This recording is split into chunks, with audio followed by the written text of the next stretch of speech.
Hoy iniciaremos una serie de secciones donde analizaremos algunas enfermedades en donde el manejo nutricional tiene un rol relevante. Algunas de ellas son la parálisis cerebral, epilepsia, autismo, entre otras. Estas consideraciones tienen como objeto ayudar a muchas familias que en la actualidad algunos de sus hijos poseen una de estas condiciones. Como mencionamos, el factor nutricional en esta es vital para el buen manejo de la enfermedad. Bienvenidos al tema del día de hoy. Nutrición del niño con enfermedades neurológicas. Niños con parálisis cerebral. Estamos de regreso aquí en Madre Paso a Paso en nuestra sección de nutrición. Y como siempre nos acompaña nuestra nutrióloga, la doctora Aurelia Suero. Buenos días, doctora. Buenos días. Qué bueno que estamos aquí en Madre Paso a Paso y usted siempre orientándonos para una buena nutrición. Hoy vamos a tratar este tema de familias con hijos con enfermedades neurológicas. Y qué bueno que usted va a orientar a estas familias que muchas veces se sienten tan desprotegidas, se sienten que ¿cómo puedo ayudar a mi hijo? ¿Usted podría decirnos qué son aquellos niños con parálisis cerebral y cómo afecta la nutrición de estos niños? Fíjate, la parálisis cerebral es un síndrome complejo, donde encontramos lesiones no progresivas, ya sean motoras, cognitivas, sensoriales, debido a que hubo una lesión del sistema nervioso central durante la vida embrionaria, durante la gestación o en el periodo perinatal, es decir, durante el parto o en las próximas horas o días después del parto. Entonces, esa lesión del sistema nervioso central muchas veces es permanente y eso va a significar que el niño tiene deficiencias cognitivas, es decir, de aprendizaje, de desarrollo. Lo más importante muchas veces es el daño motor. El daño motor tiene que ver con el movimiento, especialmente con el movimiento voluntario. El ser capaz de levantar la cabecita, de gatear, de moverse a voluntad, de responder a los estímulos. Cuando papá o mamá llama, cuando le ponemos el juguetito, como estaban ahorita jugando los niños, estos niños no tienen esta capacidad de respuesta. Hay veces en que vamos a decir, la parte cognitiva se mantiene bien, pero la motora está muy lesionada y no puede responder. Hay otras veces en que hay tanto lesiones sensitivas, sensoriales, es decir, la respuesta, hay lesiones de muchos tipos y de diferentes niveles de profundidad. Una de las cosas que hace que las familias de niños con parálisis cerebral estén tan desorientadas es que cada niño es un cuadro en sí, porque va a depender de la profundidad, de la intensidad del daño, de la lesión a nivel central. Entonces eso es lo que va a definir las características específicas de cada paciente. Por eso es que hablamos de un síndrome. ¿Y cómo afecta esto en la parte nutricional, doctora? Porque muchas madres siento que se sienten preocupadas, ¿cómo van a alimentar a sus hijos? ¿Qué tienen que hacer? Esa pregunta es muy importante. Como te decía, tienen afectada la parte motora. ¿Esto qué puede implicar? La deglución, es decir, la capacidad de tragar, de comer, está implicada en un alto porcentaje de los casos. Por ejemplo, si un niño te puede responder bien a cuando la mamá lo pone a lactar, si no es capaz de responder y hay que tener una alimentación acompañada, si tiene, por ejemplo, problemas de reflujo gastroesofágico, es decir, los niños que devuelven la comida, pero en el caso de los niños con parálisis cerebral pueden tener un reflujo gastroesofágico muy intenso y esto lo condiciona a que tengan broncoaspiración, es decir, que pueda haber lesiones, enfermedades de la vía respiratoria debido a que el niño aspire, es decir, va hacia las vías aéreas restos de alimento cuando el niño vomita o regurgita. Son comunes los vómitos también. Es un niño que al ir creciendo no va a poder aprender muchas veces, la mayoría de las veces, el ser capaz de alimentarse por sí mismo, el reflejo de agarrar un alimento y llevárselo para la boca, porque esta condición, es decir, la parte motora fina y motora gruesa, no se van a desarrollar adecuadamente. Es un niño que necesita terapia de rehabilitación, fisioterapia, porque tienden a tener muy tenso, tiene a haber una hiperreflexia a nivel de sus músculos. Entonces hay que darle mucha terapia para que esos piernas, esos brazos se extiendan y ayudarlo a que ellos puedan tener el reflejo, es decir, de poder mover su mano hacia su boca.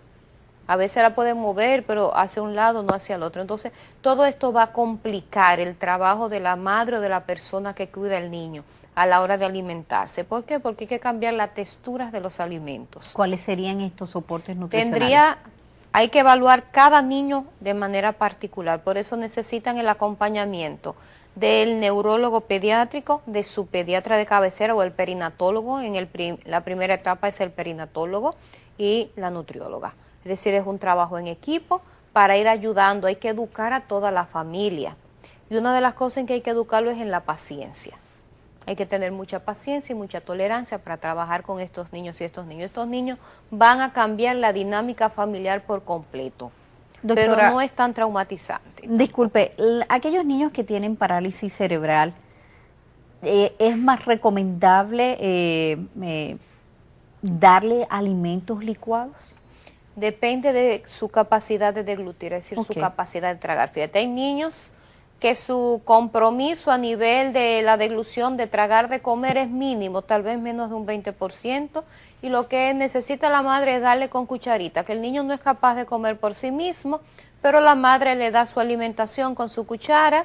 Muchas veces utiliza alimentos que se usa el procesador para que queden blandos, que no tenga que masticar mucho, porque hay veces que el reflejo de la masticación no lo desarrolla muy bien. Entonces se utilizan alimentos semiblandos, procesados, es decir, procesado en casa me refiero, O hay veces en que se necesita usar tipo consomé.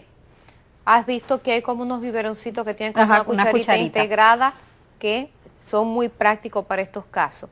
Pero hay niños que pueden tener un compromiso muy alto, incluso hay niños que necesitan un soporte nutricional enteral, es decir, alimentación por sonda, ya sea una sonda nasogástrica o nasoduodenal o una gastrostomía. Gastrostomía significa que se va a poner una sonda especial para esto directamente por un botón de ostomía que va a ser o hacia el estómago o hacia el duodeno. Y estos son procedimientos más especializados y va a depender de que ese niño o esa niña tenga un nivel de buena absorción, pero que su capacidad de tragar está muy limitada. Bueno. O que el nivel de reflujo gastroesofágico es tan alto que está provocando infecciones de vías respiratorias, que incluso puede llegar a producirme una bronconeumonía por aspiración. Entonces, para evitar este riesgo, que puede comprometer la vida del niño o la niña, entonces a veces uno utiliza una duodenostomía o una sonda nasoduodenal. ¿Cuáles serían sus recomendaciones finales, doctora, para aquellas madres que están pasando por este momento y que quieren alguna luz que usted arroje para poder alimentar a sus hijos? Fíjate, primero que nada necesitamos llevar la consejería de los profesionales, trabajar de cerca con ellos. 2, revestirse de paciencia y no desesperarse. Los niños con estos problemas exigen que los padres tengan que hacer uso de la fe y de la esperanza para seguir caminando. Hay niños de estos que responden bastante bien dentro de lo esperado. Dentro de lo que podemos esperar, para esta condición hay niños que pueden responder muy bien y hay que documentarse. La madre es bueno que se documente, que lea, que busque, para que así pueda tener un mejor acompañamiento de su hijo. Va a significar también que dedique muchas horas al cuidado de su hijo o de su hija. Decimos madre porque contratar un personal especializado hay muchas familias de nuestro país que no pueden. Pero por encima del poder o no poder a nivel económico está el factor del afecto. Como lo hace mamá, no creo que lo vaya a hacer nadie, porque mamá va a tener la paciencia, lo va a hacer con amor, con ternura. Y aunque no sea una profesional del área, va a poner todo su corazón para que ese niño se alimente bien. tiene que tener mucha paciencia, y cuando repito la palabra es porque es un niño que no responde tan bien a los alimentos, un niño que tiende a mantenerse delgadito, y eso hace que las madres se angustien mucho, que por qué no gana peso, que por qué no crece como el otro. Entonces tenemos ahí que trabajar, pero se recupera bastante, con tenacidad, persistencia y dedicación. Usted sabe que esta sección de hoy yo se lo quiero dedicar a una madre paso a paso, que usted ha dicho todas las cualidades de ella, y es Karina, la mamá de Alan.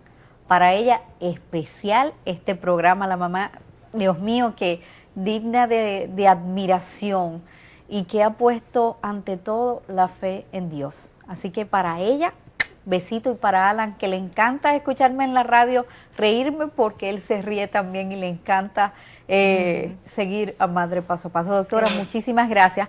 Ante todo vamos, antes de finalizar, brindar por esta madre que Salud.